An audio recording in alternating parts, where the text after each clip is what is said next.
Bien,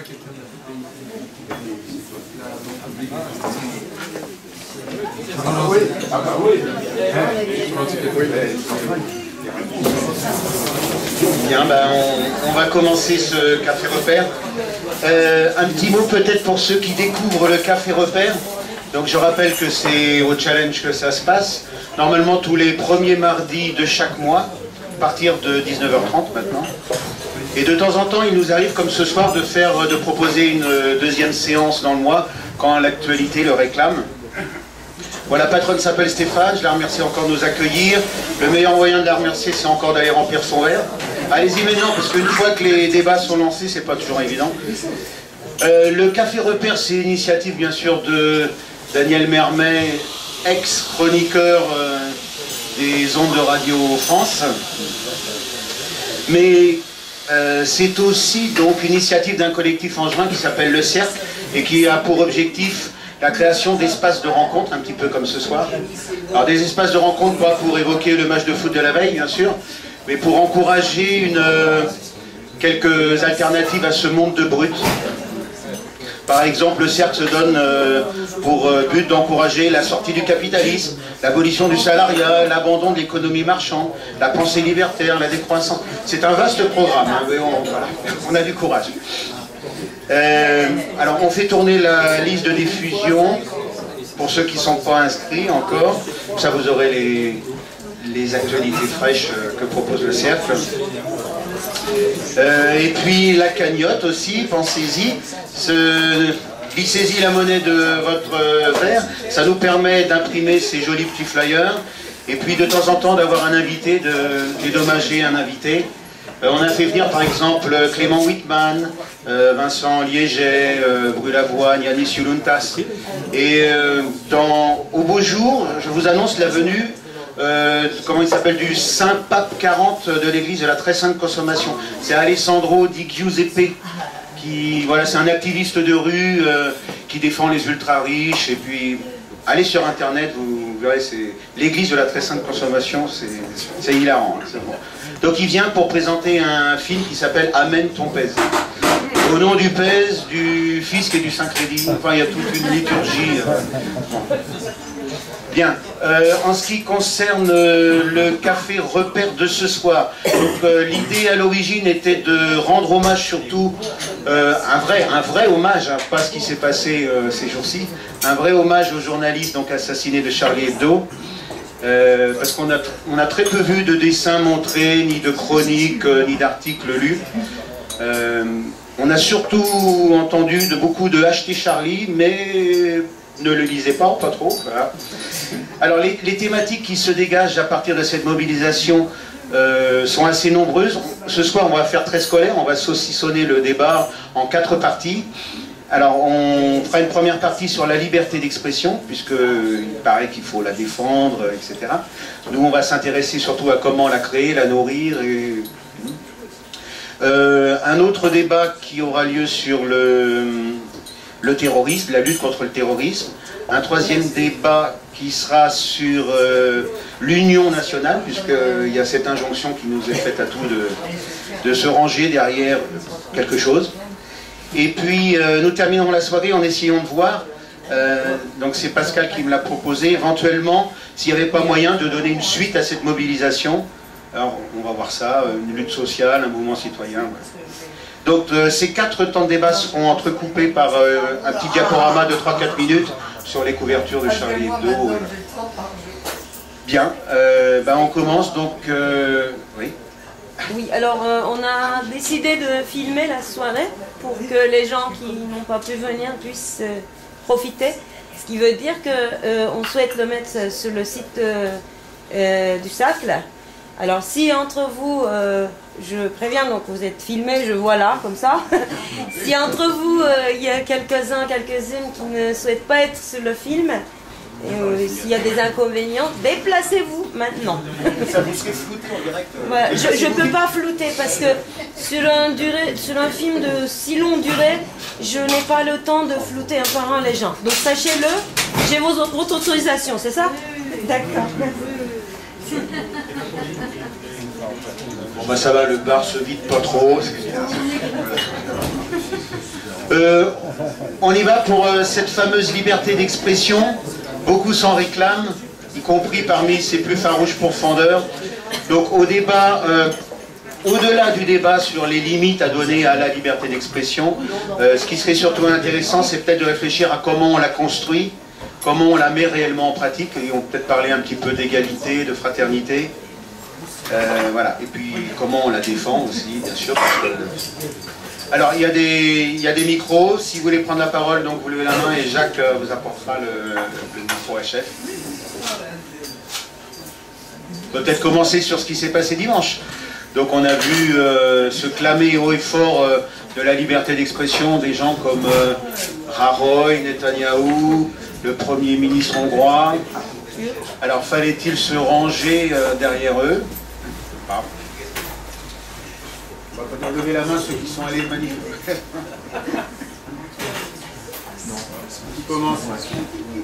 Bon, on peut.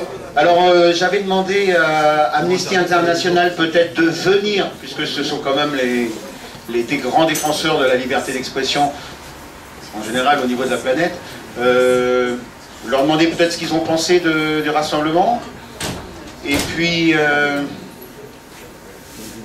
parler de leur travail, que fait Amnesty, et est-ce qu'elle existe vraiment au niveau planétaire, cette liberté d'expression? Il faut le bouton. Ça marche. Non, oui. Ah ben,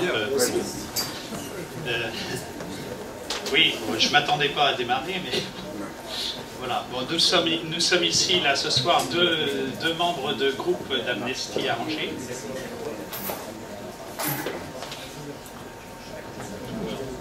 Ça avait l'air de marcher, mais... D'accord.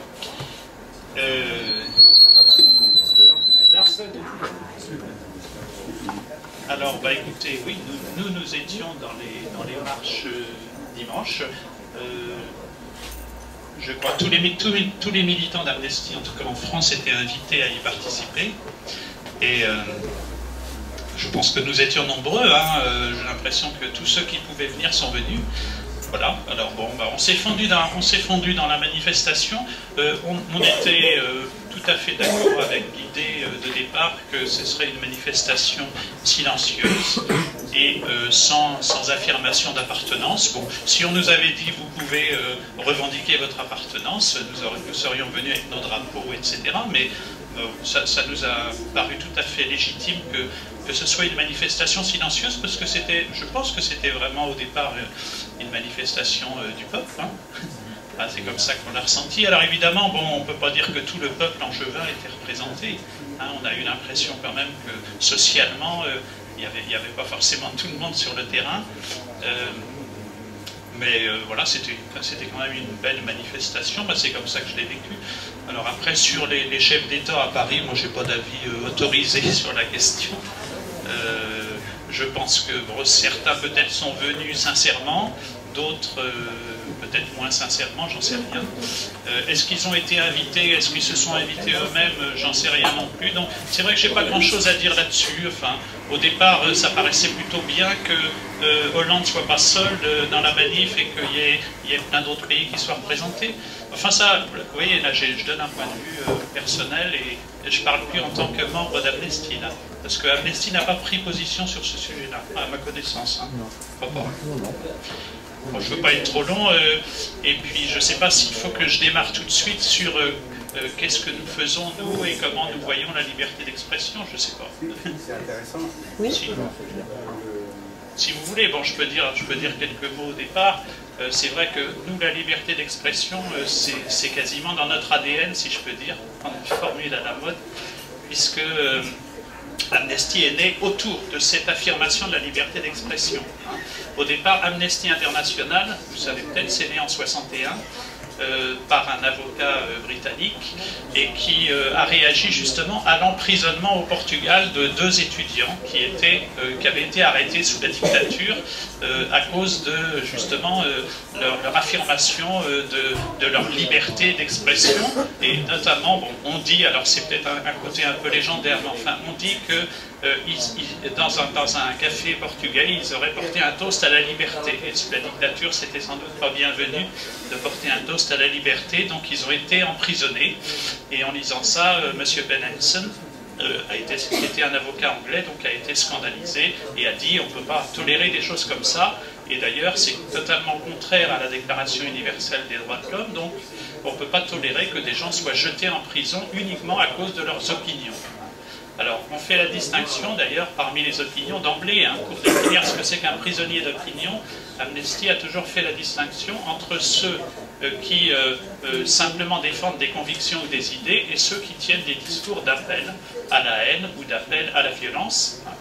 Et évidemment, tout discours d'incitation à la violence ou d'appel au meurtre n'est pas considéré comme une défense légitime d'opinion. Et donc, dans ce cas-là, on considère que c'est un discours d'ailleurs qui en général tombe sous le coup de la loi, et donc qui est une infraction légale. Par contre, quelqu'un qui est jeté en prison uniquement à cause de ses convictions politiques, religieuses ou autres, est considéré comme un prisonnier d'opinion. Une notion d'ailleurs qu'on a élargie aujourd'hui, depuis quelques années, puisque par exemple, dans beaucoup de pays, des gens sont emprisonnés parce qu'ils sont homosexuels, et on considère que quelqu'un qui est emprisonné pour son orientation sexuelle est un prisonnier d'opinion. Donc voilà, alors, on peut appeler la défense de la liberté d'expression au sens large, et Amnesty est né autour de ça, autour de l'idée, il faut faire sortir de prison tous les gens qui sont emprisonnés parce qu'ils ont exprimé ce qu'ils pensent ou ce qu'ils sont. Voilà, alors bon, depuis 40 ans, non, ça fait plus que ça d'ailleurs, 61, ça fait maintenant depuis 54 ans, Amnesty en permanence et chaque année et chaque semaine lance des actions, essentiellement des courriers, mais éventuellement d'autres formes d'actions, des manifestations. On fait aussi, et c'est quelque chose qu'on fait de plus en plus, des messages de soutien à ces personnes qui sont jetées en prison à cause de leurs opinions, des messages de soutien qui leur vont directement par leur avocat ou qui vont à leur famille, et la famille en général peut le transmettre, même si c'est pas tout de suite. Et donc voilà, on lance chaque année des dizaines d'actions dans le monde, voire des centaines, pour des gens qui sont emprisonnés pour avoir exprimé leurs idées. Voilà ce que je peux dire. Alors si ça vous intéresse, je pourrais détailler 2 ou 3 exemples après, des exemples sur lesquels on va travailler d'ailleurs. On a commencé, on va continuer de travailler en 2015, et si ça vous intéresse, je pourrais même vous proposer, peut-être que j'outrepasse mes droits, vous proposer de signer des pétitions, si vous voulez. Voilà ce que je pouvais dire pour l'instant. Je ne sais pas si Philippe veut ajouter quelque chose. Oui, alors on s'occupe de personnes aussi différentes que, par exemple, des blogueurs en Afrique du Nord. Hein. Il y a eu des blogueurs au Maroc et en Tunisie qui ont été inquiétés. Ça peut être aussi des militants des droits civils en Chine. Hein. Mais ça peut être aussi des gens qui sont victimes d'expropriation, par exemple en Amérique latine, du fait de sociétés minières qui viennent accaparer leurs terres. Enfin bon, vous voyez, c'est très très varié. Hein. C'est pas seulement les droits, je dirais, classiques de libre expression, mais c'est aussi tout ce qui concerne les droits économiques et sociaux, et ça fait partie aussi bien sûr de notre action. Voilà.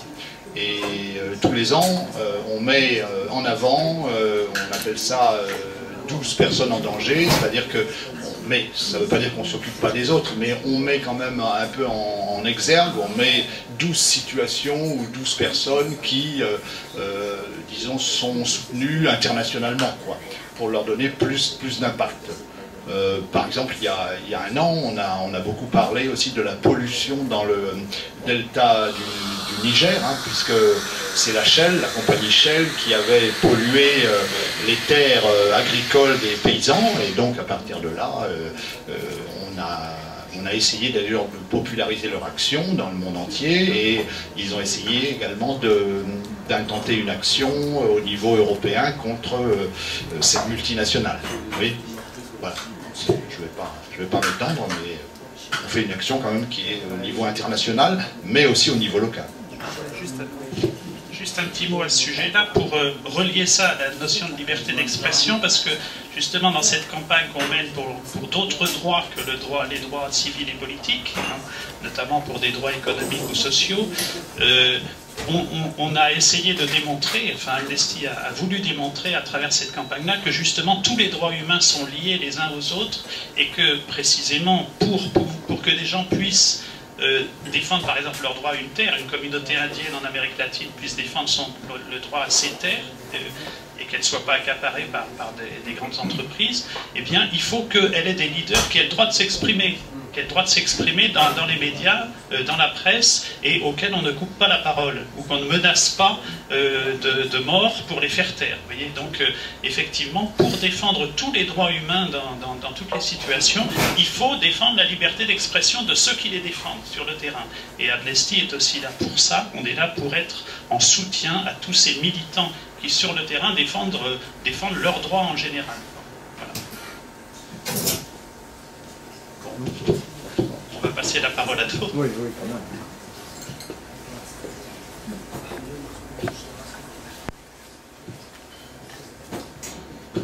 Oui, pour ce qui est de la présence des grands guignols, des chefs d'État, pour moi, je ne suis pas contre.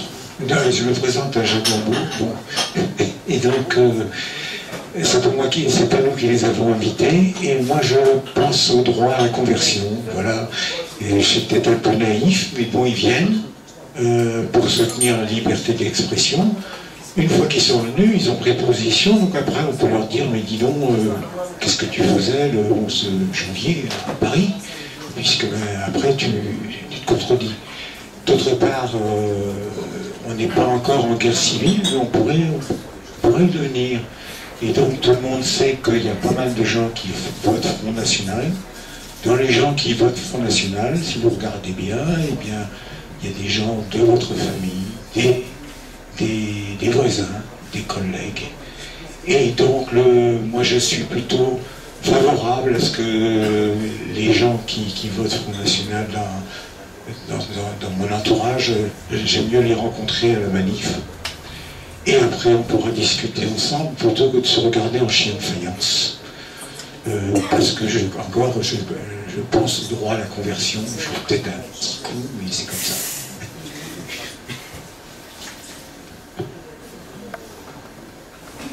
Moi, je pensais à une autre forme de parole en écrivant la liberté d'expression ne se décrète pas, mais elle se construit. C'est-à-dire que bon, le travail d'Amnesty International paraît un peu évident, puisque là on est dans des pays où règne la tyrannie, le despotisme. Mais chez nous, dans nos démocraties, entre guillemets, est-ce que la liberté d'expression n'est pas plutôt bridée par des situations sociales, d'exclusion peut-être, parce que la liberté d'expression avant tout se nourrit de l'éducation, de l'accès aux moyens, etc. Est-ce que le vrai problème, il n'est pas là? J'aurais cité un exemple à ce sujet. Quand on essaie d'organiser des manifestations de rue pour les demandeurs d'asile ou les sans-papiers, on a beaucoup de mal à les faire venir. Donc on les soutient, on les entoure, mais eux-mêmes ont beaucoup de difficultés à venir parce qu'ils ont peur. Parce qu'ils ont peur. Voilà.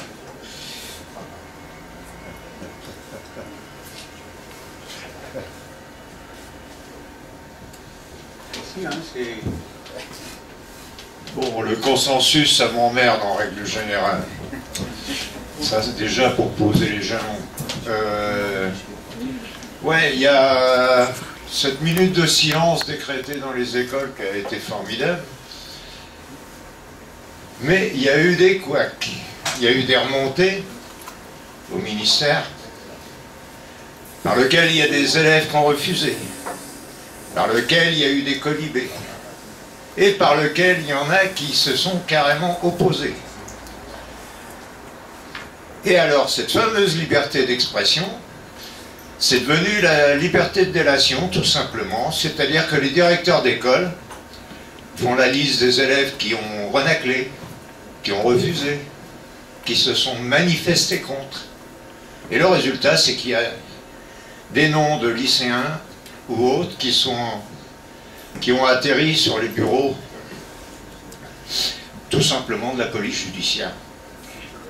Alors, au nom de la liberté d'expression, il y a quelque chose qui me choque là, quelque part. Pas vous?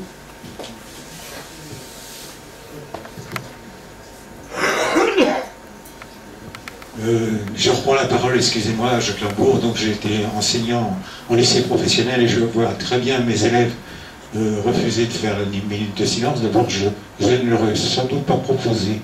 Et donc il ne faut pas confondre. Ce que j'ai dit, c'est la liberté. Mais là, c'est pas du tout pareil. On impose une minute de silence.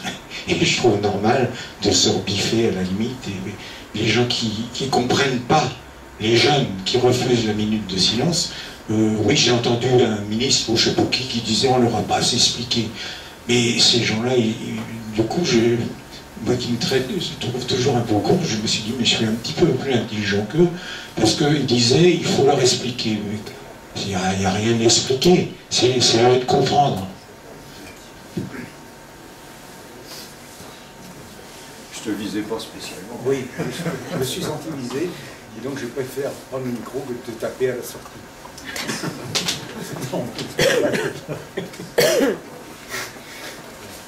Non, on close sur la liberté d'expression. Bon, on va faire 3 minutes de diaporama de... montrer quelques prouves de Charlie quand même. Non, ce que je voulais dire quand même, il ne faudrait pas que la situation actuelle soit prétexte, on l'a assez dit, mais à diminuer les libertés aussi. Parce qu'il y a quelqu'un là, je crois qu'il travaillait dans un centre de rétention, non, j'ai entendu dire ça, et il a tenu des propos effectivement qui étaient plutôt favorables aux tueurs, ou quelque chose comme ça, de simples propos, enfin c'est déjà pour ça, mais il a écopé de 15 mois de prison ferme. 15 mois de prison ferme. C'est le machin ce matin là, Thomas Legrand qui a fait son édito là-dessus. Il disait que c'était scandaleux aussi. Là quand même, 15 mois de prison ferme pour quelques phrases, quoi. Donc il faut faire gaffe. Tibéri, c'est 10 mois avec sursis. Ouais, c'est ça. Et Balkany alors. On fait le premier diaporama. J'ai choisi une chanson de Michel Buller qui s'appelle Vulgaire, parce qu'on a beaucoup dit à propos des dessinateurs de Charlie que c'était avant tout de l'insolence, voire de la vulgarité. Alors on va remettre un peu les pendules à l'heure. Ne confondons pas grossièreté et vulgarité. Oh, mais ces derniers temps, il est vulgaire. Oui, attends, on recommence. Et la même, de lèvres pincées, mon anus de gallinacé. Moi je rangeais ma gratte, mes affaires à la main. Il est venu me parler d'une de mes chansons où j'avais dû dire bite et con, peut-être même couille. Enfin des mots qu'on trouve dans les dicots. Je pense qu'elle s'était d'ailleurs trompée d'endroit et de soir. Les gonzesses en tailleur, ça vient rarement de voir. Bref, elle m'a dit ceci comme si j'avais été une crotte sur son tapis, un cheveu gras dans son thé. Dans vos couplets sommaires, vous visez au plus bas, monsieur. Vous êtes vulgaire, je ne vous salue pas. La tourne et les talons, toute fière et toute seule. Moi je lui ai dit, ah non, tu te fous de ma gueule. Il foutrait cul, c'est peut-être osé, tout ce que tu veux, laisse-le saler. Mais la vulgarité, ça n'a rien à voir avec ça. C'est par exemple être sans broncher 1000 ouvriers sur le pavé. Tandis qu'en bourse, les actions montent et de pas en avoir honte. C'est comme à Managua d'offrir aux filles hard. En zone franche, là-bas, qu'un salaire d'esclave. C'est réduire à plus rien les minables déjà. Que la vieille qui tend la main espère chaque mois. C'est limer les crédits de l'école publique. Et tant pis pour qui vit dans des quartiers merdiques. C'est dire comme certains, celui qui est dans la misère, au fond qu'il le veut bien, ça c'est vulgaire. Vulgaire, tu vois, pour moi c'est pas bouffer ses nouilles avec ses doigts, péter au bal de la duchesse ou te foutre la main aux fesses. Mais c'est répandre qui était abject. La médecine ça se vend, ça la jette. Qu'il y en a donc une pour les rupins, une autre pour les chiens. C'est polluer les têtes aux rejetons mignons, avec une culture faite pour piquer leur pognon. C'est leur faire croire aux petits sans défense et tout beau. Le bonheur c'est Barbie, Coca, Mickey, McDo, vulgaire, c'est m'imposer sous couvert de commerce. La barbaque bourrée d'hormones les plus diverses. C'est breveter la vie, prendre l'eau, bientôt l'air, pour en tirer profit. Ça c'est vulgaire. Vulgaire c'est titré à la une sur le mariage ou la fortune. Des stars en blanche et pour bronzer dans leur ghetto doré. Vulgaire s'affirmer haut et dur, se monde conduit par des ordures. Le seul possible désormais et que j'ai qu'à m'écraser. C'est la raison d'État, Blocher et Pinochet. L'Afrique qui se noie, le Tibet sacrifié.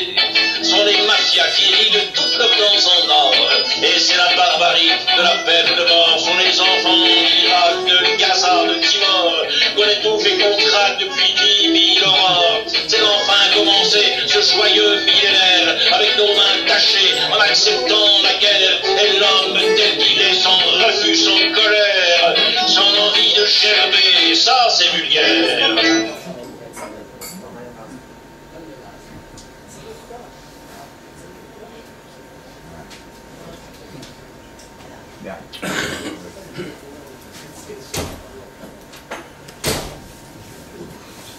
Bien, je crois que tout le monde a compris.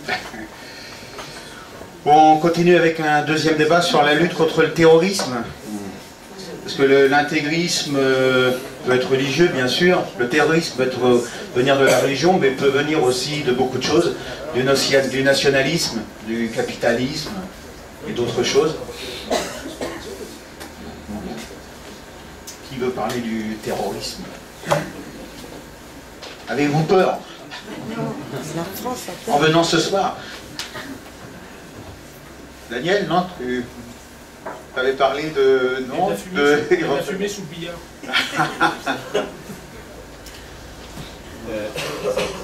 Ce matin, j'entendais on dit président, je crois, du barreau de Paris, qui expliquait que finalement, la prison fabriquait ces gens-là. Parce que mal encadré, mal soutenu en prison. Et ce qui m'a frappé dans ce qu'il a dit, c'est qu'il a dit, quand on commence à défendre quelqu'un, on commence à défendre un délinquant, on va dire normal, soit un primo-délinquant, enfin quelqu'un d'à peu près normal, quoi, qui a fait un délit, quoi, mais normal. Mais le temps du procès, le temps de la prison, on est sûr de trouver au bout, on est sûr, et à tous les coups, il disait, de trouver quelqu'un d'anormal. Voilà.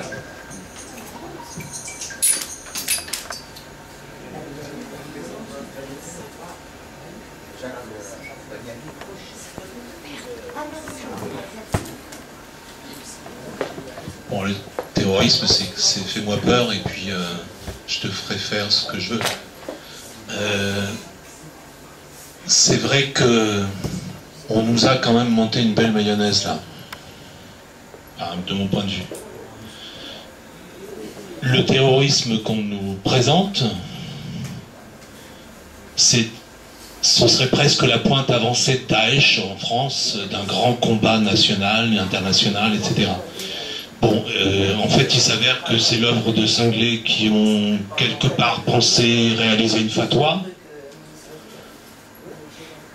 l'œuvre de personnes qui, quelque part, ont commis un assassinat irréparable. Mais de là à nous monter le bobard du terrorisme international qui menace toute la démocratie, qui menace toutes les valeurs occidentales, là, ça me gêne beaucoup. Ça me gêne beaucoup parce que du coup deviennent terroristes le pauvre Momo qui a refusé la minute de silence.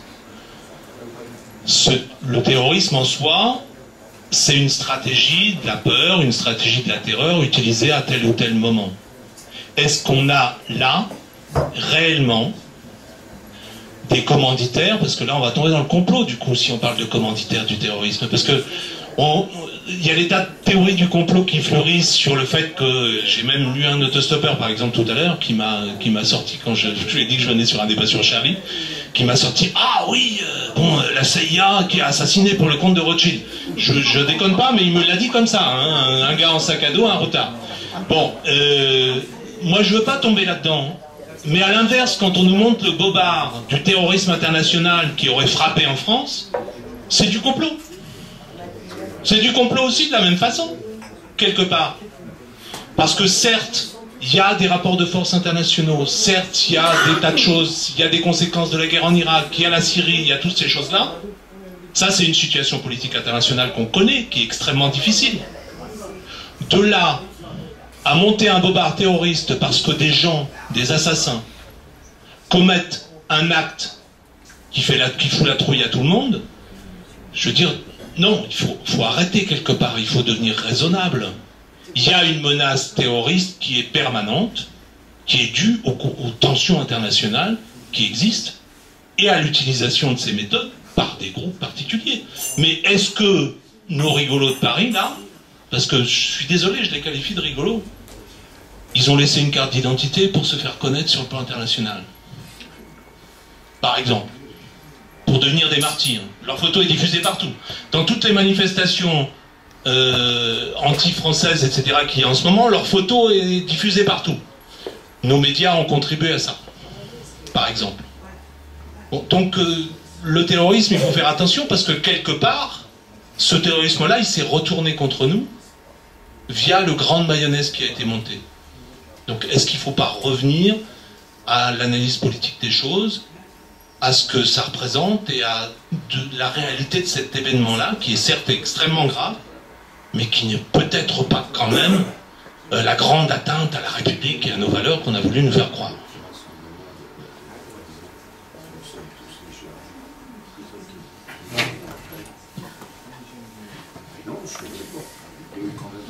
Je sais pas, il me semble que Valls va devenir le premier flic de France et que les lois sécuritaires vont fleurir et que à Angers, par exemple, on va être ravis d'implanter donc ces caméras de vidéosurveillance. Entre autres. Vous n'avez pas peur de ces mesures qui risquent d'arriver ici et là? C'est l'heure du fantasme. C'est le capitalisme normal en temps de crise. Hein.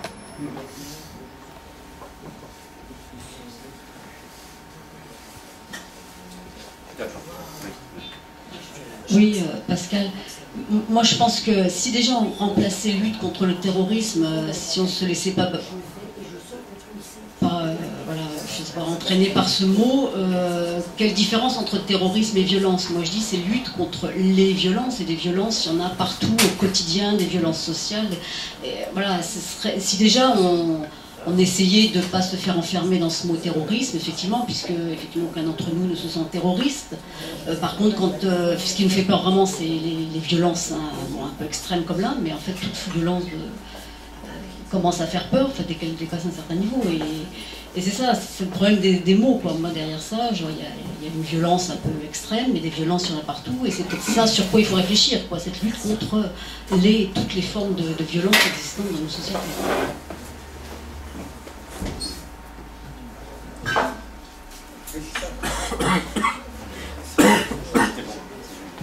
Oui, Jacques Lambourg, donc moi j'ai horreur du mot terrorisme.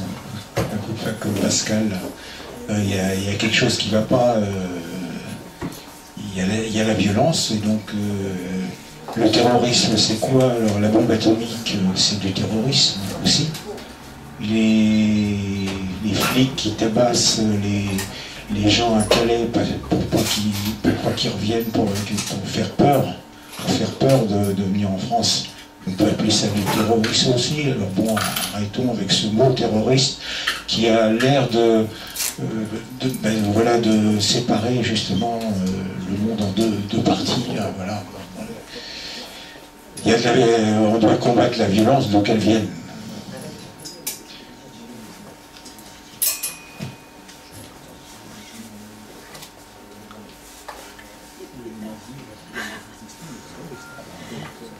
Et donc pour compléter, les violences viennent des pouvoirs, et donc on arrive à se réinterroger sur les formes de pouvoir aussi, quoi. C'est ça, parce que la violence, pour qu'il y ait violence, il faut qu'il y ait appropriation, en général, il faut qu'il y ait appropriation d'un pouvoir, quoi. Donc voilà, c'est des vraies questions qu'il faudrait se poser, plutôt violence, pouvoir, plutôt que ce mot terrorisme. Mais justement, il me semble que ce mot terroriste, de terreur, va faire passer le mot violence, on n'en parle plus, quoi. Il n'y a plus que la terreur maintenant. Ça, je veux dire, au nom de cette terreur, on va imposer des choses. Et on ne va plus réfléchir à la violence quotidienne. Il me semble que ça va être ce virage-là qui va être pris, quoi. Oui, alors pour compléter ce que je disais à propos de l'entretien qu'il y avait avec le président du barreau de Paris, il disait que le budget de la justice était de 3% du budget national. un des plus faibles budgets d'Europe. Que la moitié de ce budget était consacrée aux prisons, à la gestion des prisons, et il disait simplement, donc ça fait, on est à 1,5%, et il disait qu'il suffisait de rajouter 1% pour accompagner les prisonniers en prison, c'est-à-dire, alors accompagner pour lui, ça voulait dire faire rentrer des aumôniers, enfin des imams, des assistantes sociales, des éducateurs, et il disait qu'avec 1%, bon alors pas il expliquait techniquement ce que ça pouvait faire, mais il disait que ça change complètement la face du problème, complètement. Mais on ne veut pas le faire, et je pense alors à titre personnel qu'un candidat aux élections qui présenterait ça dans son programme, ce ne serait pas forcément très électoral, enfin très rentable sur le plan des voix, quoi.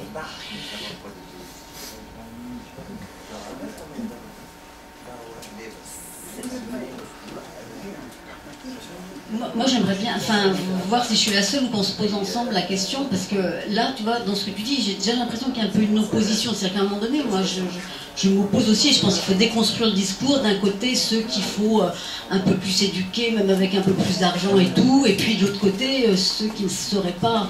Et donc moi, je pense que c'est diffus partout, quoi. Donc il faut vraiment déconstruire le discours de, voilà, des plus à peu près bons d'un côté, puis de l'autre côté, il y a ceux qu'il faut... donc non, quoi. Enfin, je pense que... Parce que toi, dans ce que tu dis, il faudrait 1% pour cela, mais pas plus cela que plein d'autres gens, quoi. Enfin, je sais pas si... Et donc, voilà, déconstruire les discours diffus et tous, enfin, vraiment éviter de tomber dans cette opposition.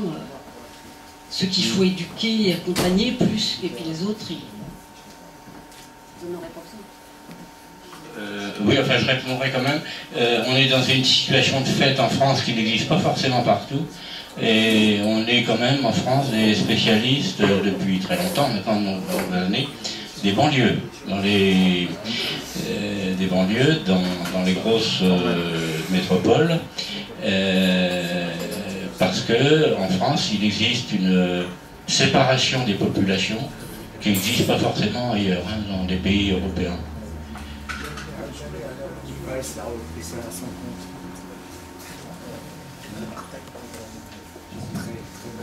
Et parce que, bon, quand Jacques parle d'éducateurs, de prévention, c'est bien ce qui se passe actuellement.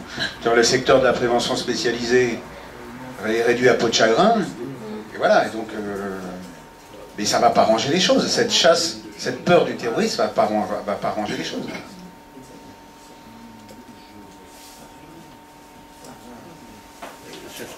Tu peux dire un mot de la lettre que qu'on a reçue du maire adjoint de la ville d'Argentine. C'est pas toi qui l'as envoyé alors. Il y a, à propos des événements, il y a un adjoint d'une ville, je ne me rappelle plus de son nom, de la ville, d'une ville d'Argentine, qui était considérée comme la ville la plus je sais pas comment on dit.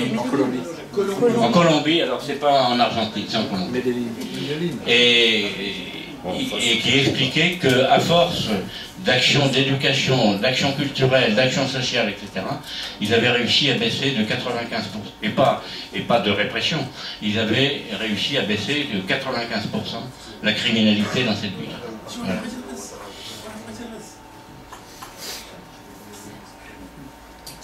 On arrête là-dessus. Ouais, avant d'aborder des sujets qui vont fâcher, hein. Parce que la grande union nationale, la grande union sacrée, on nous a déjà fait le coup, on l'a fait à nos arrière-grands-parents en 14, alors ça va bien. Je ne sais pas si ça vaut le coup que je prenne la parole, mais il me semble, à propos des lignes, justement, que j'avais entendu dire que si ils avaient pu mettre en place des programmes sociaux considérables, c'était aussi en partie parce que les USA avaient décidé de détruire les cartels de la drogue là-bas, et que pour ça, ils avaient arrosé de dollars. Donc je pense qu'ils ont eu beaucoup d'argent. Bon. Alors, je ne prends pas la défense des USA, mais je pense que c'est peut-être une des explications quand même de ces programmes très, très, très abondants et spectaculaires à Medellín. Je ne sais pas si c'est le cas partout d'ailleurs. Hein, mais... Moi, je voulais dire simplement que, bon, il y a quand même une évidence pour moi, c'est que tous ces phénomènes d'ultra-violence, effectivement terrorisme, ça me paraît un peu suspect comme terme aussi, mais bon, il faut bien voir quand même qu'il y a une partie de la population en France qui est marginalisée de fait. Enfin, je crois que d'ailleurs Valls a parlé d'apartheid ce matin. Bon, peut-être que c'était une parole politique simplement, mais c'est évident. Hein, c'est évident qu'on est bien d'accord. Je pense que ça se voit partout, sur le plan social, sur le plan territorial, sur le plan culturel. Il y a une population qui est, de fait, mise à l'écart. Hein. Bien sûr, il ne s'agit pas de justifier, encore une fois, l'irréparable, mais je crois qu'il faut quand même voir ça en face. Hein, et ça veut dire que c'est encore des relents du colonialisme qu'on n'a pas réglé, quoi. Enfin, moi, je vois ça comme ça.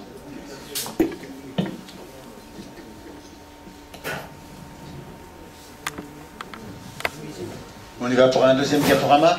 Tout le monde sait que Philippe Val, avant de devenir ami du couple Sarkozy, avait commis en tant que chansonnier un duo Fon et Val. Donc, alors je suis désolé, mais c'est vrai qu'il a écrit de belles chansons. Donc en voici une qui s'appelle Les versets érotiques et c'est vraiment d'actualité.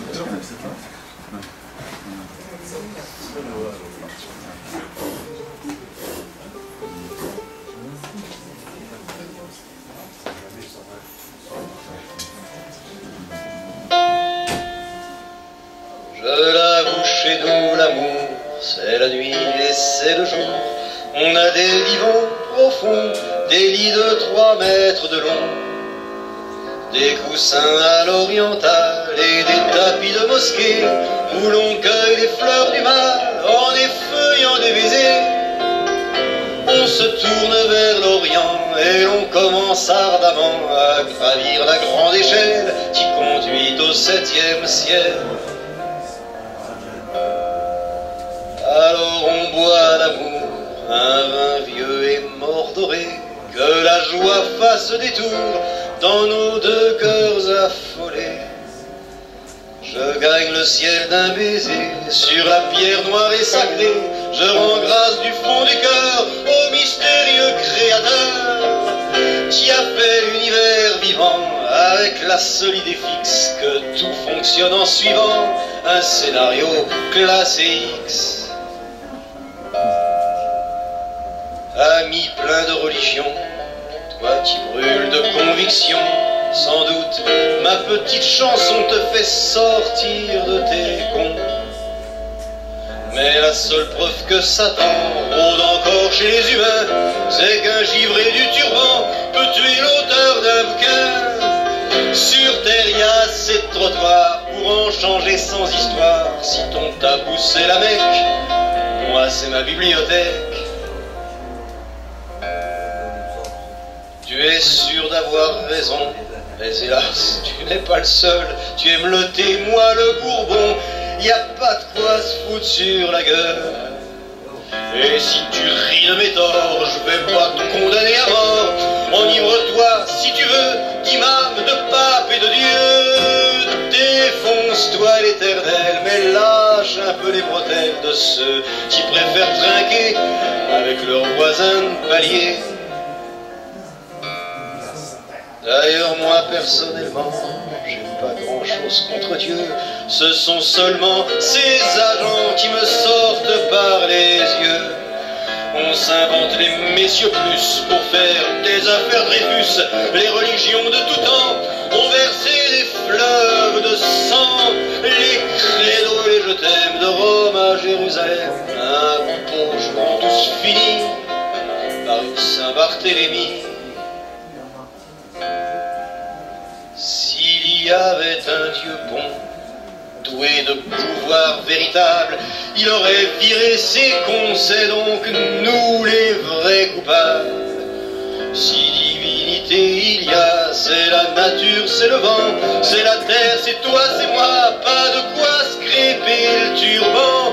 Comme le ruisseau dans le bois, descendons le fil des jours, en écartant nos 2 bras, quand surgit une île d'amour. Comme le ruisseau dans le bois, descendons le fil des jours, en écartant nos 2 bras, quand surgit une île d'amour.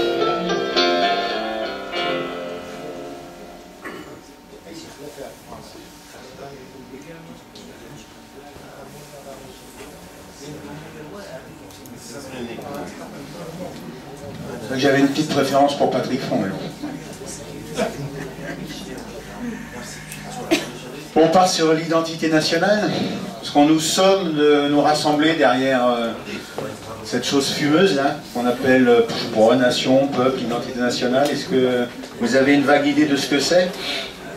C'est un débat qui revient souvent, très souvent. Hein.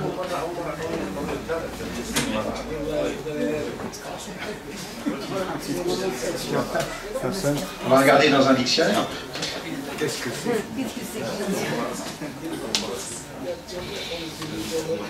c'est? Levez la main ceux qui sont pour la nation.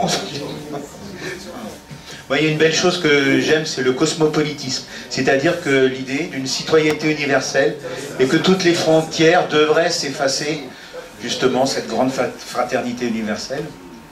Il y a un monsieur qui s'appelle Jean Rousseau, qui est président international d'Emmaüs, qui se bat justement pour essayer de faire valoir ces idées de libre installation,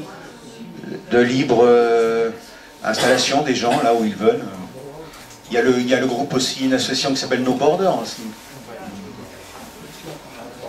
À propos de la libre installation, je voudrais quand même signaler qu'un Français, quand il veut aller dans un autre pays, il est assez libre de s'y installer. Hein. La réciproque n'est pas toujours vraie. Je se réclame en fait de l'identité nationale ici, si je comprends bien. Si? Allez-y, alors, il n'y a pas de patriote, il n'y a pas de... Pierre-Jean. Tu veux ma main dans la gueule?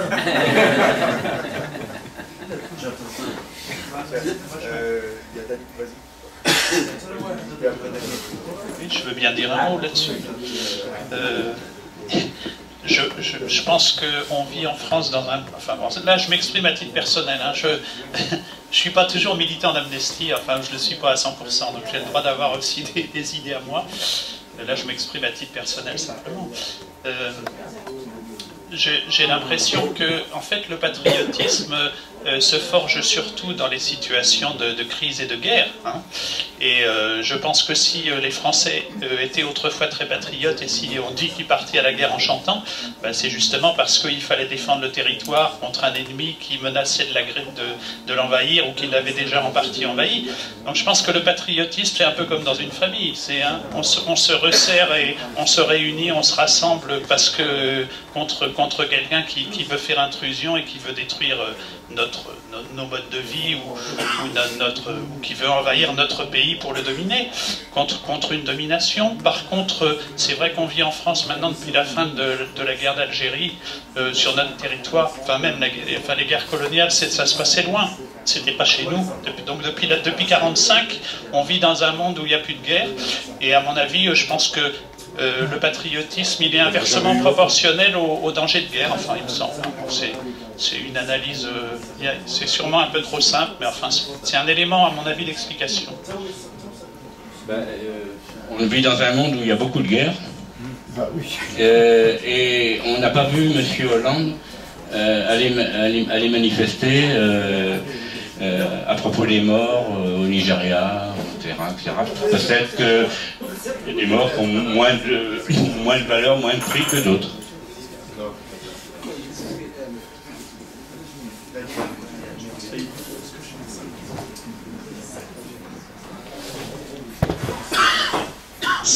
C'est intéressant le lapsus entre identité nationale et union nationale que Marc a fait, parce qu'en fait, si j'ai bien compris, c'était quand même sur l'unité nationale la question. C'est intéressant et bon, ça laisse penser beaucoup de choses. Cette unité nationale, elle a surgi d'où là? Bon, il y a eu un rassemblement face à une stratégie de choc. Elle a quand même surgi des institutions et de ceux qui aujourd'hui les gouvernent. Moi, j'ai le souvenir de la place du ralliement là, le premier soir, où je me suis fait huer par les porteurs de crayons, quand j'ai eu le malheur de dire oui, puis demain, avec vos Marseillaises, on va nous parler d'unité nationale. Alors là, ça a été la déferlante de la claque pro-Béchu qui manifestait ensuite pour l'avortement 1h30 après. Bien, ça c'est juste un rappel. Enfin, contre l'avortement, pardon. Bon, l'unité nationale, elle est venue de nos politiques.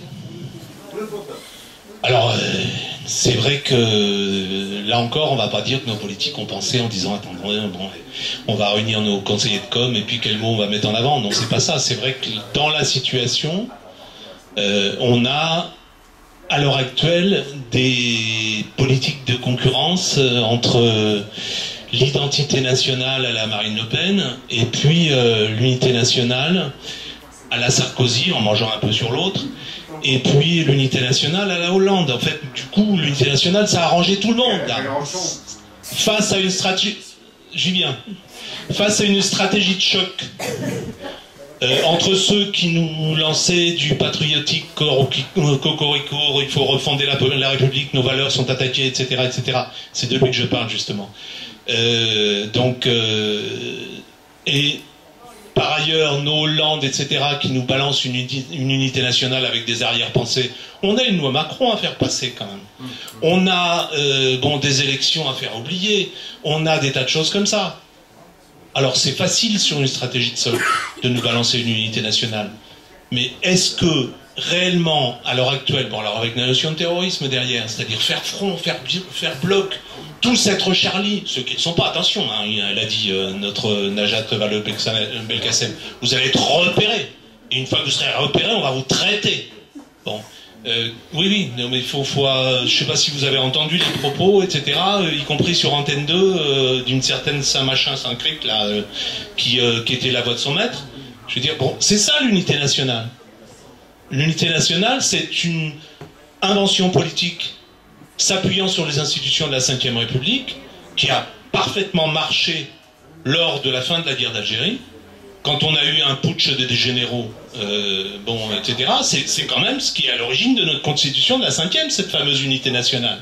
C'est-à-dire une espèce de bobard politique qu'on nous invente pour faire croire qu'on est tous unis contre un même ennemi. Bon, que je sache, pour moi, l'ennemi c'est la misère.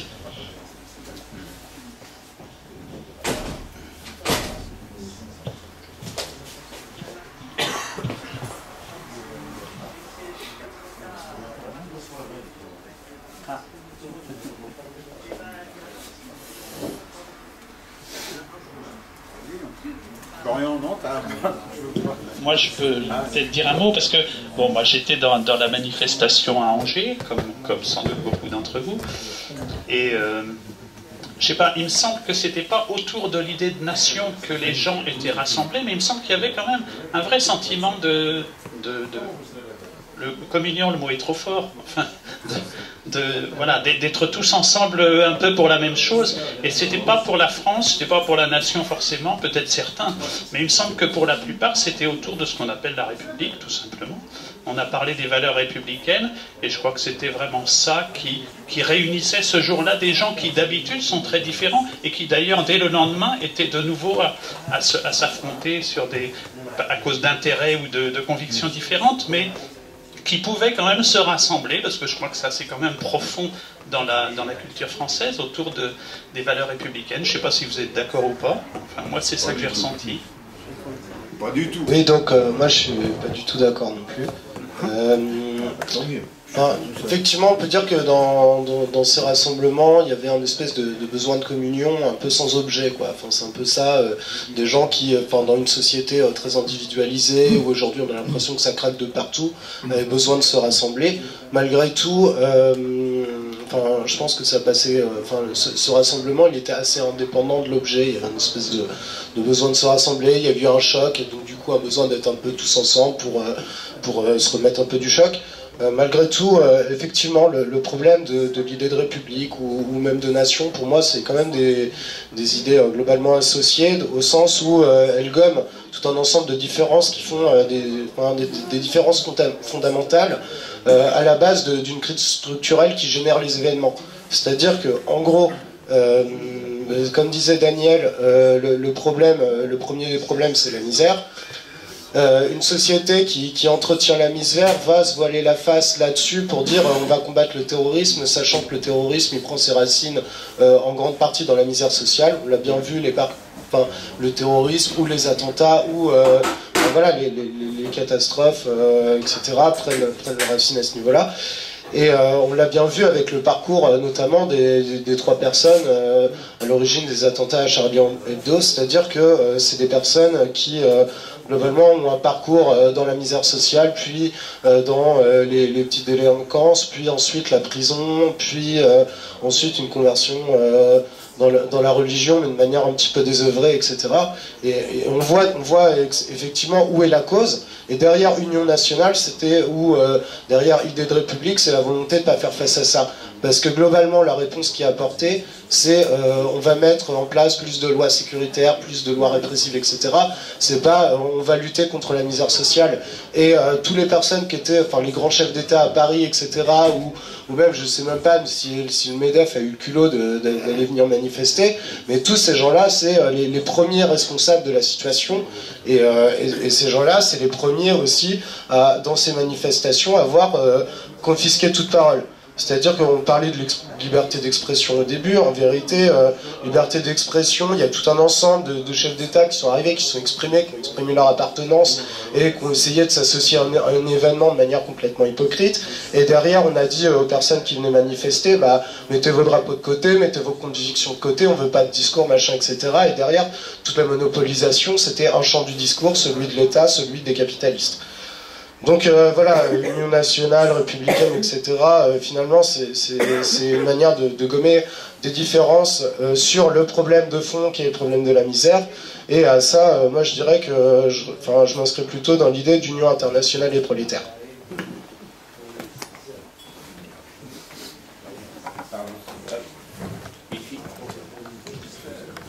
Oui, moi je t'entends bien, Florian, je rejoins en partie ce que tu viens de dire. Moi j'ai beaucoup hésité à descendre, à pas descendre, parce que le sang impur qui abreuve nos sillons, ça m'a jamais fait tellement vibrer. Mais en même temps, ce qui m'a décidé à descendre, c'est qu'on est tous, un certain nombre les uns et les autres, dans les collectifs, enfin les mouvements auxquels on appartient, de parler justement de collectif et de se dire qu'on ne pourra rien créer sans l'émergence de collectifs, d'affects collectifs, etc. Et voilà quoi, donc j'étais partagée, je ne sais pas si vous avez ressenti ça, de se dire que, bon quand même, quoi, quelque part, on a besoin de collectifs, c'est de ça dont on crève aussi, qu'on ne sait plus faire vivre le collectif. Alors, c'est sûr qu'il était peut-être factice complètement celui-là, mais en même temps, voilà, enfin moi c'est ce qui m'a interpellée, qui fait que je suis quand même descendue pour essayer d'aller voir ce qui se passait, essayer de sentir le truc et de se dire comment demain, voilà, pourquoi le collectif il se crée là maintenant, pourquoi des fois on a un certain nombre d'entre nous à ramer, à se dire, voilà, faire des réunions avec 3 clampins en se disant on n'arrive jamais à créer un mouvement collectif quoi, suffisant pour que les choses bougent vraiment. Donc moi je suis interpellée par ça. Oui, donc j'ai un grand-père qui avait une très forte personnalité, une famille très divisée, évidemment, puisqu'elle était issue de ce grand-père. Et donc, quand il a cassé sa pipe, ben, tout le monde a suivi son enterrement. Puis, ben, dès à peine arrivé chez le notaire, évidemment, toutes les divisions sont parties. Mais bon, est-ce qu'on aurait dû découper le grand-père à la tronçonneuse et l'enterrer rondelle par rondelle, hein? Voilà. Et donc je pense que l'unité est nécessaire, effectivement, et après qu'est-ce qu'on en fait? C'est tout. On ne va pas cracher dans la soupe. Moi je pense que c'est nécessaire, mais oui, cette émotion elle est bonne, il faut l'exploiter positivement.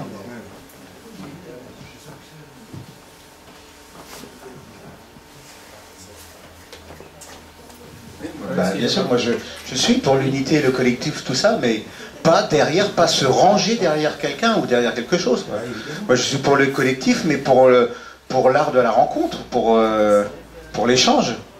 Pas se ranger derrière un symbole ou même une idée. Je ne sais pas si on se rend compte à quel point ce terme d'unité nationale est exclusif et non pas inclusif. Il est exclusif parce que ça veut dire que, du coup, il faut être intégré dedans. Et tout ce grand débat sur l'intégration qui a suivi, il est lié au terme, complètement. C'est complètement exclusif cette idée d'unité nationale. Unité populaire, là je suis d'accord. Là ça ne me dérange pas. Encore qu'il faut savoir ce que c'est qu'un peuple, si on le définit avec une identité gauloise ou si on le définit comme des gens qui ont une communauté d'intérêt, c'est tout à fait différent. Là, on retrouve la lutte des classes après. Mais ce terme d'unité nationale, il est de fait exclusif parce que derrière, il y a tous ces débats sur on est dedans, on n'est pas dedans, etc., etc. On est intégré, on n'est pas intégré. Bon, c'est comme ça qu'il a été posé, ce terme-là, parce qu'il a permis plein d'autres débats qui sont des débats accessoires. Alors, ce grand moment de communion solennel, pour faire un jeu de mots, ce grand moment de communion qu'il y a eu, je suis persuadé que la sincérité de beaucoup était là, etc., etc. Bon, j'entame un peu sur le débat suivant, mais là, ce soir, on est combien ? Il y a une réponse déjà hein, sur la... moi je m'attendais, honnêtement, je m'attendais à une centaine de personnes, ne serait-ce que par curiosité, puisque de toute façon c'est relativement bien diffusé quand même l'annonce hein, des cafés repères. Donc même ce réflexe de curiosité, il n'a pas joué. Même des têtes de gondole, même à notre simple niveau de militants qui étaient présents à la manifestation, ne sont pas là ce soir non plus. Donc on voit bien ce que c'est, cette espèce de soufflet qui a été entretenu, il est retombé. Bon, et j'entame un peu le débat d'après. Je veux dire, bon, est-ce que ça a changé quelque chose? Non, ça a créé un temps suspendu qui va permettre les mesures sécuritaires, qui va permettre la loi Macron sans problème, et à la droite de dire, bah, dans l'unité nationale, on la vote. Hein, bon, tac, tac, tac. Qui va permettre aux frondeurs de fermer leur gueule, sans être montré du doigt en disant ouais vous êtes frondeurs mais bon en fait vous n'avez pas de couilles. Donc ça va permettre tout ça. Ça va permettre de faire comme avant tout simplement.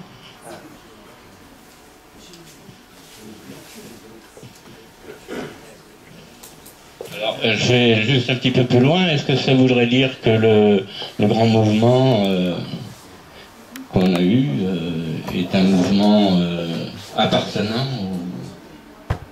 au leader politique, quoi. Enfin je veux dire, et pas au peuple. Oui, personnellement j'y suis pas allé, j'avais peur de la récup et de l'instrumentalisation, et en fait on parle d'unité nationale. Alors j'ai cru lire qu'il y avait 72 ou 78% des Français qui souhaitaient un gouvernement d'union nationale. Alors là, moi je ne suis pas fin stratège en politique, mais j'ai lu ça, je me suis planté, j'ai rêvé. J'ai lu ça, hein, 72% des Français qui souhaitent un gouvernement d'union nationale. Personne n'est au courant là. Un sondage? Un sondage, oui. C'est possible hein, qu'ils aient publié un sondage. Ah, oui, moi j'ai lu ça après, peu importe. Donc c'était juste pour foutre le bras des autres. Enfin bon. Après comment ils posent la question? La merde qu'il y a dans la tête des Français.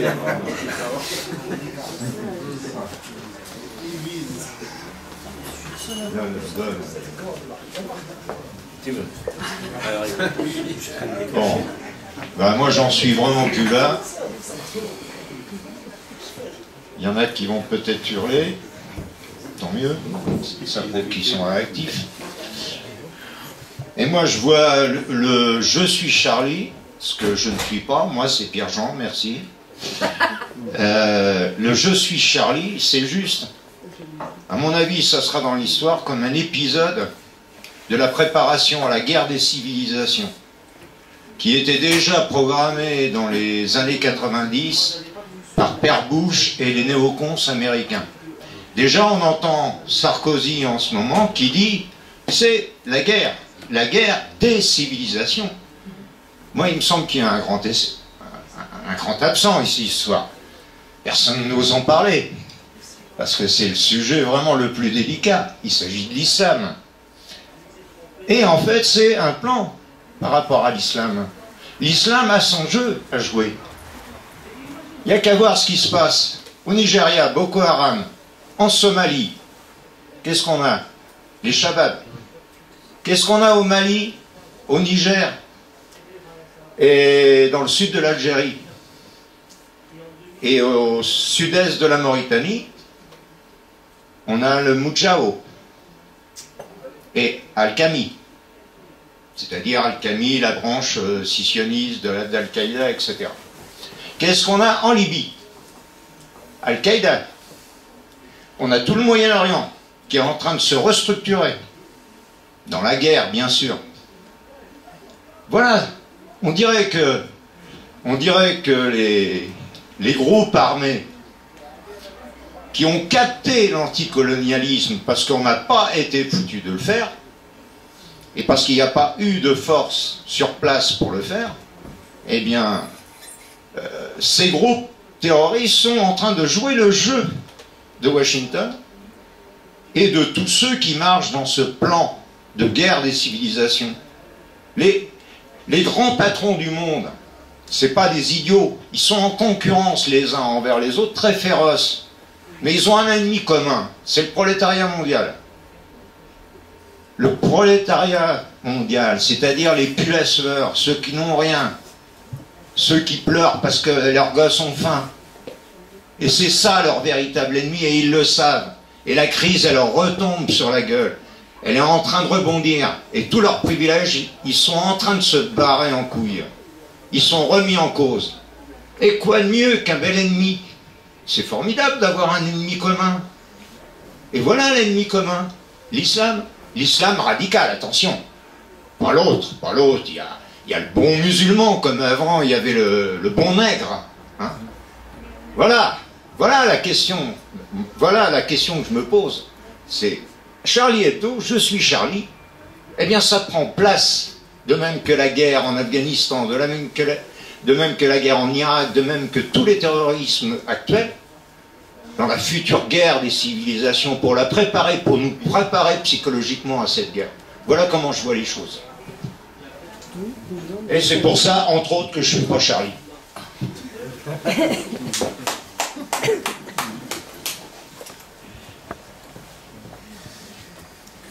Bon, on lance un dernier diaporama, et puis après on réfléchira donc aux possibilités de faire quelque chose de cette mobilisation, une lutte, un mouvement, je ne sais pas. Quelque chose qu'on peut faire, c'est simplement traquer en hommage à Charb et à Tinius.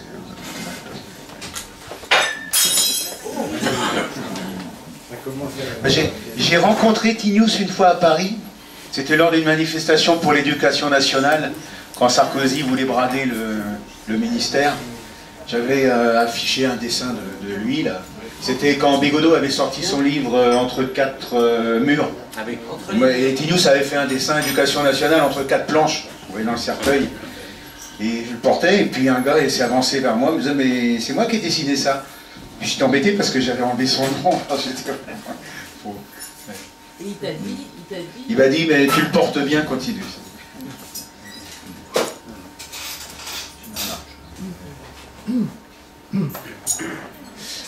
Donc j'ai choisi, vous savez aussi que Renaud a commis quelques chroniques dans Charlie Hebdo il y a quelques années. Alors après on aime la plume de Renaud ou pas, donc c'est une chanson de Renaud pour accompagner ça.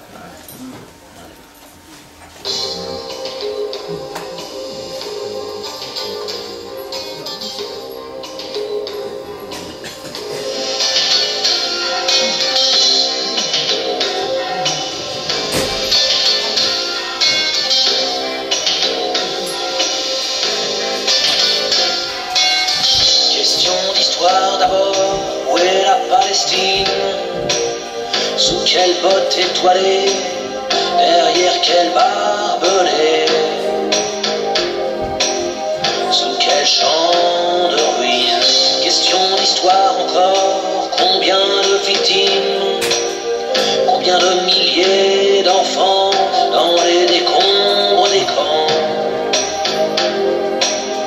deviendront combattants? J'en sais rien, je donne ma langue au chagrin. Si tu sais, toi, souffle-moi.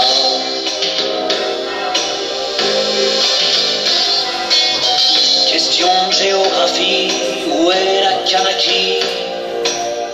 Combien de flics, de soldats pour tenir Nouméa? Pour flinguer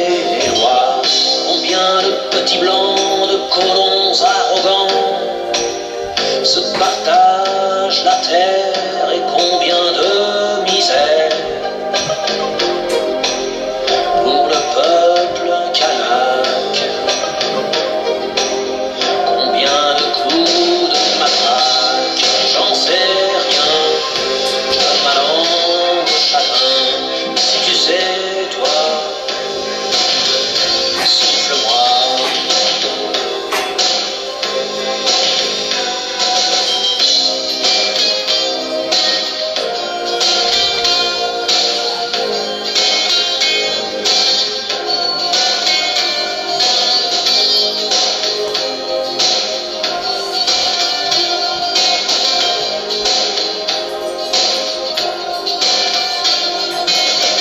Question de sport, qui détiendra le record et restera vivant, libre et innocent. Derrière des barreaux, 20 ans pour Othello, autant pour Mandela. Et combien de hors-la-loi, j'ai ces petits juges en voix, dont on fait les salauds, j'en sais rien. Je donne ma langue au chagrin. Si tu sais, toi, souffle-moi.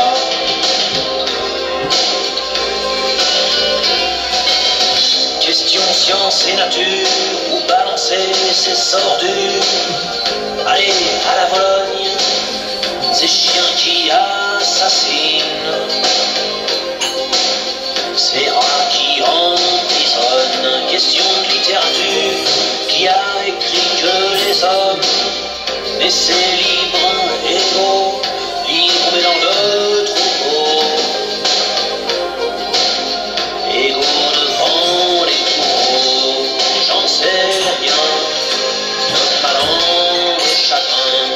Si tu sais, toi, souffle-moi.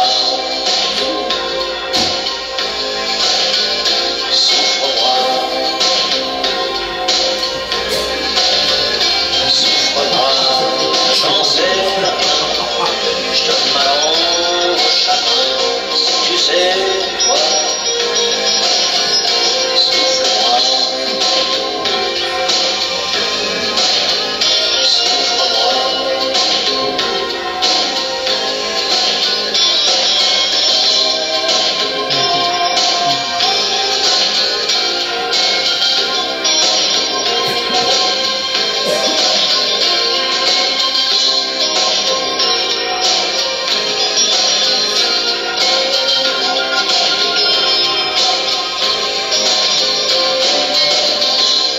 J'en sais rien, je donne ma langue au chagrin.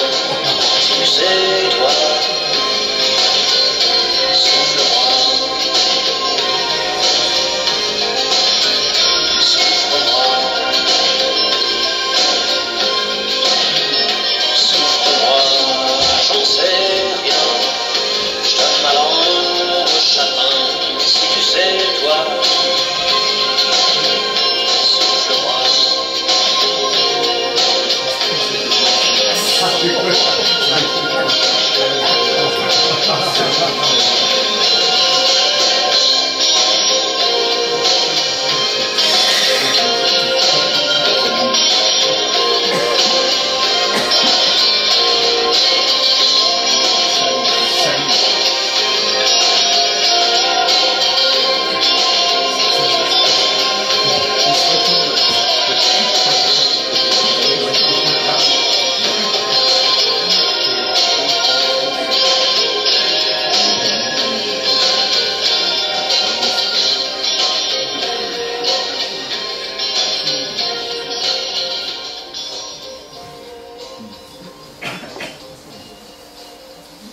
Ben voilà, donc Sharp News, la bande.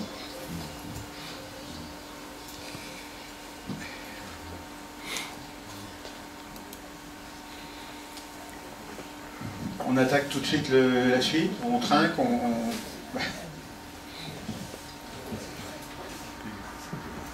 C'est le suite suite à donner. On se retrouve dans la rue. Tiens, on va se retrouver déjà mercredi, pas demain, mais mercredi prochain dans la rue, puisqu'il y a un appel à soutenir une famille angolaise là, qui est en... Ça, il me semble. Si, c'est l'appel d'un collège. Alors, c'est pas la Benaiserie, mais c'est encore... C'est l'autre. Oui. Parce qu'il y en a deux maintenant. Ah, oui, donc, il y a deux familles angolaises. Donc, c'est 17h, je crois, devant la préfecture. C'est possible. Et puis, dans la foulée, après, on attaque sur le stop au TAFTA à 18h à la Bourse du Travail. Donc, s'il y a des suites à donner, c'est déjà de cet ordre-là, je crois. Quelque chose à dire?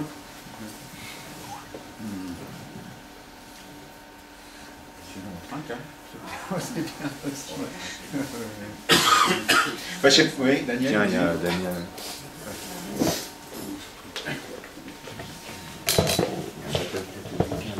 Il y a une suite qui a été donnée avec la couverture Je suis pardonné et puis à nouveau Mahomet en couverture. Cette suite-là, elle a quand même suscité par le monde beaucoup de réactions et c'est pas fini. Donc par rapport à ce qu'a dit Pierre-Jean tout à l'heure, la première suite qu'il y a eu à ce mouvement, c'est celle-là, visible. C'est-à-dire le fait qu'on a coupé l'herbe sous le pied dans un certain nombre de pays à toute une série de démocrates qui sont à la fois en but assez religieux sur place. Parce qu'il est où leur combat là? On leur demande d'être Charlie sur place là. Hein. C'est-à-dire on leur demande d'être l'occidental qui a tout vu, qui a tout compris, qui a toutes ses valeurs, qui a toutes les belles valeurs occidentales, des droits de l'homiste, etc., etc. Bon, mais les démocrates qui se battent dans ces pays-là, aujourd'hui, les manifestations qui ont eu lieu après ces couvertures, en fait, les fait reculer énormément. Et y compris, parfois, ça leur a même fait couper l'Internet, comme en Turquie. Donc, voilà la première suite qu'il y a eu, la plus négative qu'il y ait pu y avoir, c'est-à-dire l'irresponsabilité totale. Dans une situation politique comme celle que l'on connaît, la moindre des choses aurait été d'être responsable au niveau de cette couverture, pas de faire d'autocensure, mais d'avoir une responsabilité politique par rapport à ce que tout ça avait signifié. Bon. Qu'est-ce que nous on peut faire? Comment on peut être responsable du coup? Ben, je pense que la première responsabilité, c'est pas de prendre ce mouvement-là pour le début d'une insurrection populaire. Je crois que c'est même pas une insurrection des consciences. Je crois que ce mouvement-là, il a été un espace. On sort d'une série de coups qu'on s'est pris sur les retraites, etc., etc., etc. Et bien les gens, ils en ont profité pour prendre cet espace à un moment donné, parce que celui-là, il était autorisé, il était même gouvernementalement autorisé, puisque les appels se faisaient par les plus hautes autorités. Donc les gens sont descendus dans la rue en disant « Oui, notre ras-le-bol, même si on l'exprime sur la démocratie, sur les droits de l'homme, etc., sur le tous ensemble, sur la fraternité, on en profite. Ils ont occupé le terrain. » Quelque part, il y a un côté soupape par rapport à la situation qui s'est produit là-dedans. Mais cette soupape, elle était tellement confuse, que je crois qu'il faut vite refermer le Charlie, le poser de côté en disant que ce sera un collector, et puis que ça rentrera dans l'histoire. Et puis je crois qu'après, il faut se réatteler à des choses toutes simples, c'est-à-dire à se remettre à redonner le sens des mots, à se remettre et donc à des débats, etc., etc. Ça justifie les débats de ce soir et ça justifie même de faire venir beaucoup plus de monde la prochaine fois. Bon, il y a ça. Ça justifie de remettre les associations au goût du jour, etc., etc. Et donc, pourquoi le Café Repère, par exemple, ne referait pas des défilés d'associations dans des prochains numéros et tout? Ça justifie encore un combat idéologique, un combat sur les mots. Donc, et puis surtout, le faire de façon extrêmement responsable.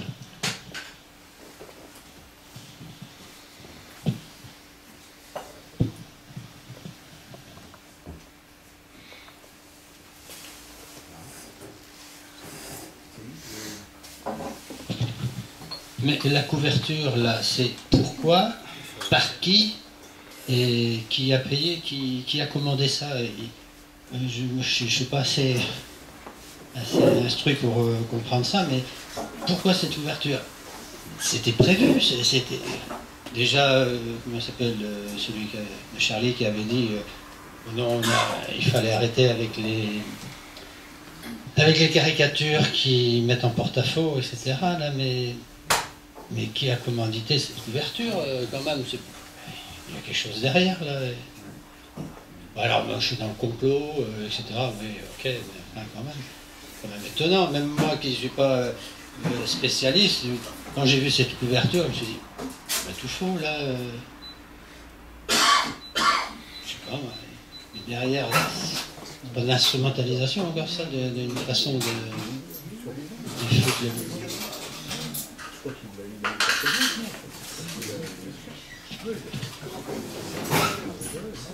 C'était pas la meilleure, on a vu qu'il y avait quand même des couvertures qui Après l'esprit Charlie, il y a énormément de dessinateurs. Entre Charb, un Volaski, un Pinus, c'est quand même des pensées très différentes.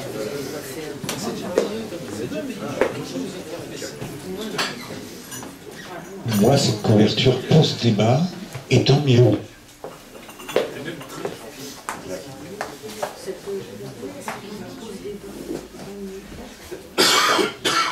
Bon, je suis pas là pour faire le procès de Charlie Hebdo et ça serait assez malvenu. Par contre, cette manifestation énorme, immense, ça faut le reconnaître, qui a eu lieu, ça pose une autre question, de voir tous les principaux marchands d'armes de la planète défiler en tête du cortège. Ça devrait interroger plus d'un quand même. Parce que les Kalachnikov, les AK-42, les armes de poing, ça pousse pas à tous les carrefours de la France. Ils sont tous faut bien quand même que ça soit quelque part, qui vienne de quelque part. Donc il faudrait peut-être se poser la question des marchands d'armes. Et la France est quand même redevenue le 3e exportateur d'armes du monde, hein, l'année dernière. Bizarre, non? Et on a découvert dans des planques de Daesh en Irak des armes françaises. Encore plus bizarre, non? Voilà, moi je pose des questions. Hein. Maintenant, c'est bizarre, personne ne répond, quoi. Moi, j'ai pas vu de réponse dans les journaux, j'ai pas vu de réponse dans ces médias qui sont si prompts à dégainer contre l'antisémitisme, contre ces fous des banlieues, etc., quoi. Bon, de même, il y a eu des mosquées qui ont été agressées. On n'en a pas beaucoup d'écho dans la presse. C'est encore bizarre, ça. De même, on a demandé aux musulmans de faire allégeance à la République française, aux valeurs de la République française. On n'a pas eu le même phénomène quand il y a eu les bombardements d'Israël sur la Palestine, sur Gaza. De même, on n'a pas demandé aux chrétiens de s'excuser par rapport au meurtre du Ku Klux Klan. Alors, quand même... faudrait quand même se poser des questions, mais surtout se poser les bonnes questions, je crois.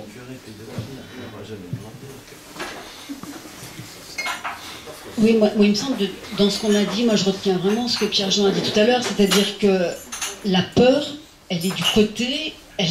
je pense que la vraie peur, elle est du côté de ceux qui ont le pouvoir et qui ont l'argent et qui craignent le soulèvement populaire. Voilà. Et donc, qu'est-ce qu'il faut faire? On n'en sait rien, ce qu'il faut faire. Mais moi, il me semble que le fond de l'action, des fois, on se perd dans des revendications, je ne sais pas trop quoi, dispersées, et que, voilà, si on arrivait à tous ces gens qui étaient dans la rue, et moi, je ne pense pas que c'était quelque chose qu'ils avaient à échapper. Je pense qu'il y avait vraiment une espèce de d'interrogation et donc de faire passer ce message que la peur, elle est du côté des puissances d'argent, parce que c'est eux qui ont tout à perdre, quoi, et qu'à partir du moment où on arrivera à mettre ça dans la tête de maximum d'entre nous, c'est là qu'on pourra faire bouger les choses, quoi. Et voilà, moi j'ai l'impression que s'il peut y avoir une façon de faire, bien sûr il faut continuer ce que chacun faisait, mais que, puisqu'on est sur ce thème de la peur, de la violence, de ceci, de dire que la violence elle vient beaucoup de toujours les mêmes, et qu'en même temps ils ont besoin de cette violence pour maintenir leur pouvoir, mais qu'en même temps c'est eux voilà, qu'il faut renverser cette impression de peur, et que la peur, voilà, c'est eux qui l'ont, et qu'on peut être fort, quoi. Bon, voilà, après comment...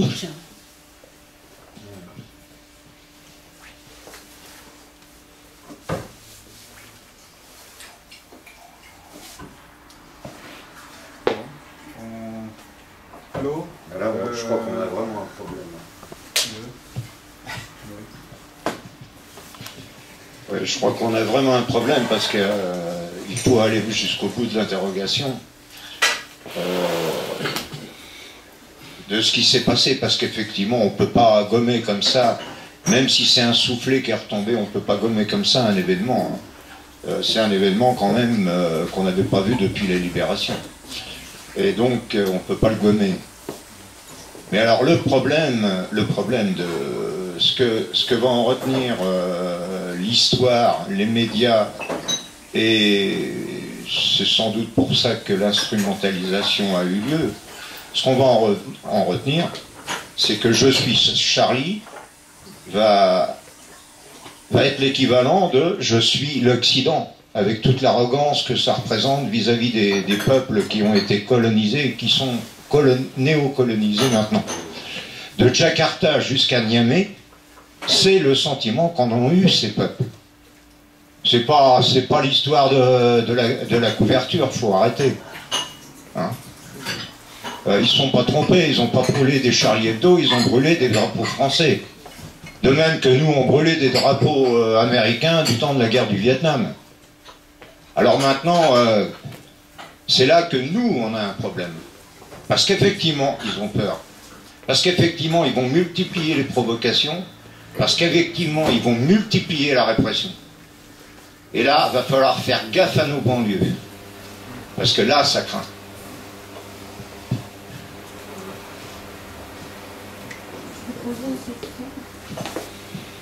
En fait, je vais poser une question.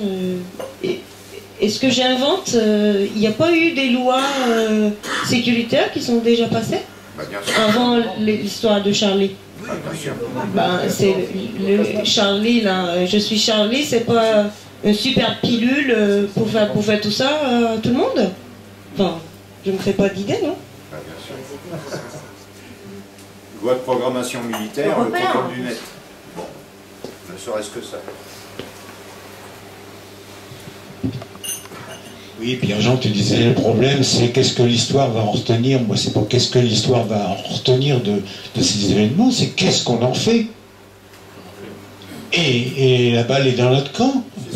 Alors, on est là en spectateur en disant ils vont accroître la répression, ils vont ceci, ils vont cela. Ben, évidemment, mais bon, s'il n'y a rien en face, le champ est libre. C'est moi que tu dis ça? Non, c'est pas à toi. Spectateur, toi. Mais tu parles de l'histoire. L'histoire, on n'a rien à branler de l'histoire. Ah ben moi j'en ai quelque chose à branler. Hein. C'est nous qui la faisons, l'histoire. Ouais. La guerre d'Algérie, ça a été sénif en 1945. Bon.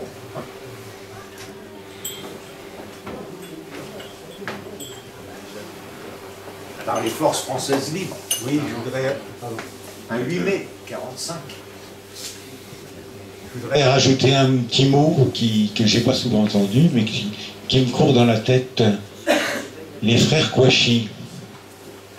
Alors même si on me met en prison, pour moi ce sont mes enfants, ce sont nos enfants.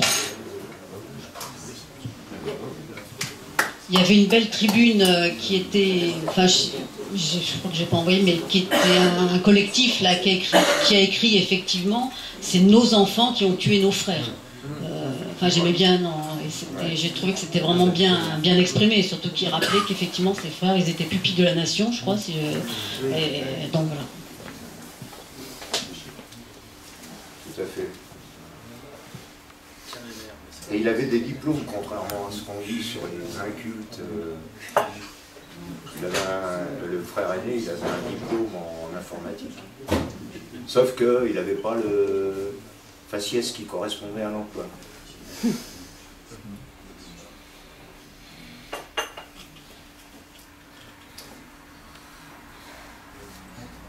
Allez. Donc rendez-vous, prochain café repère, mardi 3 février, pour parler de l'anticapitalisme. Est-ce que les organisations seront là? Pour l'instant, j'ai eu la réponse du NPA, qui enverra quelqu'un, Alternative Libertaire aussi, la CNT.